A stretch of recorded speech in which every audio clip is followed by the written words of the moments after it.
So please look in your mirror and look how you are a woman. When you are bitchy, when you are disrespectful to men, and especially men in leadership, and your own, just stop with it. Just stop with it. I see this, it comes in two ways. I see these, let's call them the bitchy bossy women, attacking, okay, first of all, in competition with the patriarchal masculine. And so they're adopting the very things that they're bitching about. Or then they come into a masculine person who is comfortable expressing his emotions and being gentle, and they reject that too. Then that man is a sissy and doesn't have any backbone and all these horrible things. So it's like, either way, where's the divine counterpart of this masculine for this bossy bitchy woman, right? And there isn't one, because you're so out of balance inside. You gotta go inside, and you really need to recognize that boys in this patriarchal system, they were not allowed to be authentically who they were. Boys don't get held and cuddled as much as girls do. They need to be strong. Don't cry. You fall down, rub a little dirt in it, keep going, and if they do, there's a lot of punishment that goes with a boy hanging on to his softer side. And we need to meet that with a bit more compassion, less judgment, and absolutely not rejection. Absolutely no more rejection. This is a divine dance of balance. It is a dance of union.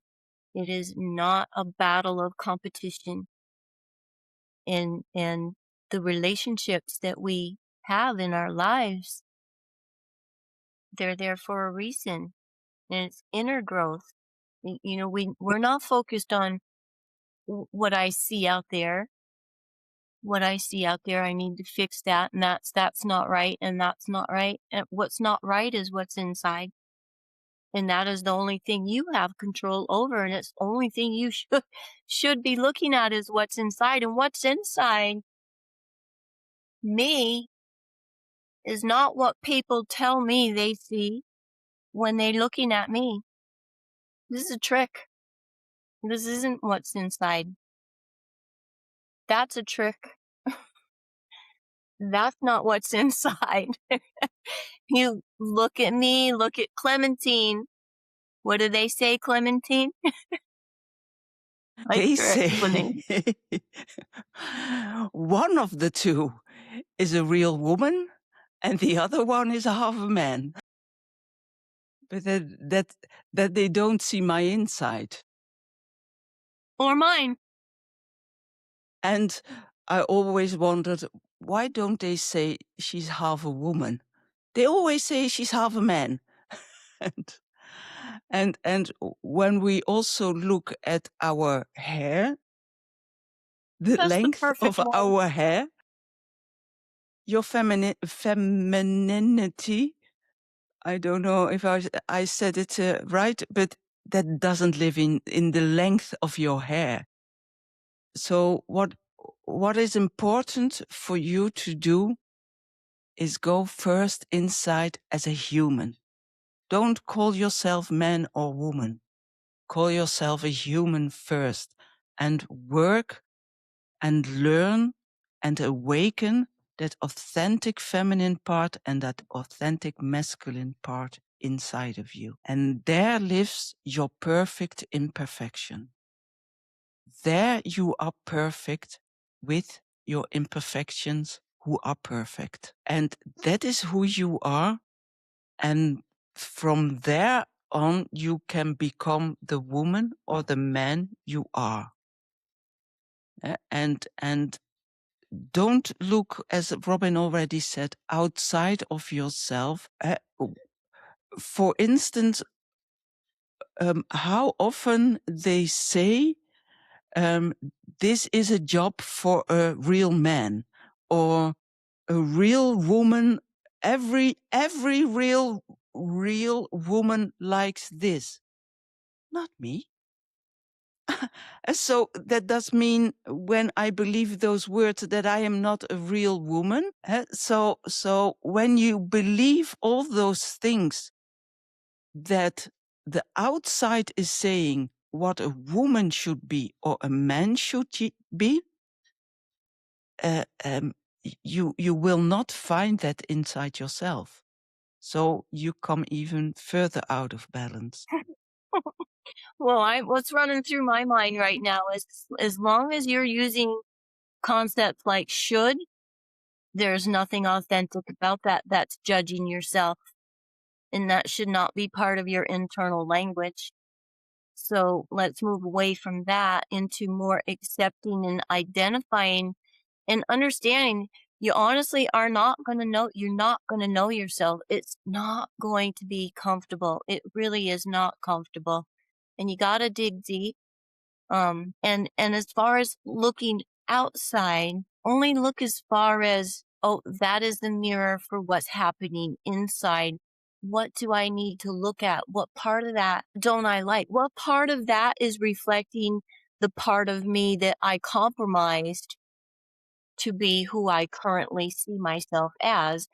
And what's the truth underneath that?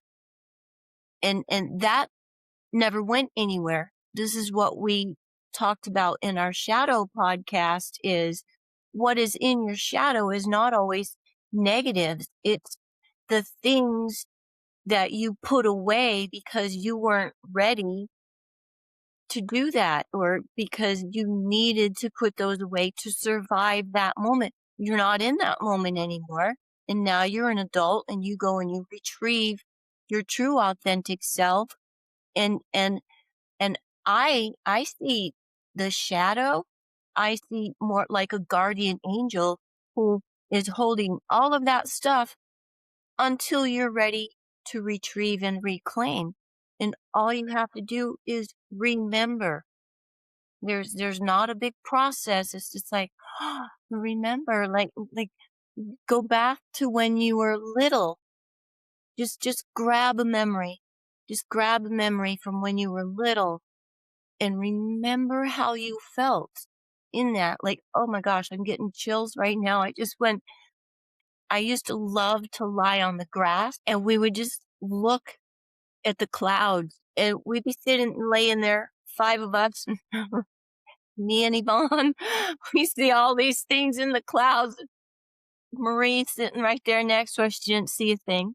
Could not get it, but that wonderful feeling of just being me, just the internal happy.